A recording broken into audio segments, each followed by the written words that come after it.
নমস্কার বন্ধুরা, Swapna unique kitchen থেকে সবাইকে স্বাগত জানাই। আজকের আমি ডাল ভাপা রেসিপি এনেছি। তো এই রেসিপি কিভাবে বানিয়েছি দেখাবো। এখানে শুকনো লঙ্কা ভাজা নিয়ে নিয়েছি, নুনের সঙ্গে ভালো করে মেখে নেব। অল্প একটু গোলমরিচ আর সামান্য একটু হলুদ নেব, পেঁয়াজের সঙ্গে ভালো করে মেখে নেব সর্ষের তেল দিয়ে। মুসুর ডালটা আমি আধ ঘন্টা ভিজিয়ে রেখেছিলাম, ওটা দিয়ে মেখে নিয়েছি। আর এদিকে আমি 5 ফোড়ন একটু তেলে ভেজে টিফিন বক্সে ঢেলে নিয়েছি। নিয়ে ডাল মাখাটাও টিফিন বক্সে দিয়ে দেবো। তো বন্ধুরা, পুরো ভিডিওটা দেখার অনুরোধ রইল।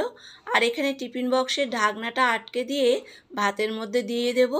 আর এদিকে একটা টমেটো নিয়েছি, লাল টমেটো, দানাগুলো ফেলে দেব। দিয়ে মাঝখানে সাদা অংশগুলো ভালো করে ফেলে দিতে হবে। দিয়ে একদম কুচো কুচো করে কেটে নুন মাখিয়ে রেখেছি। আর এদিকে আমার ভাত হয়ে গেছে, ডালটাও হয়ে গিয়েছে। এরপরে আমি একটা পাত্রে ঢেলে নেব।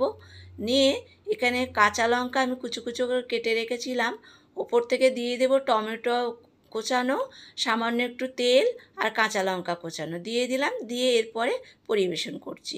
তো বন্ধুরা, ভিডিওটা যদি ভালো লাগে লাইক কমেন্ট শেয়ার করার অনুরোধ রইল।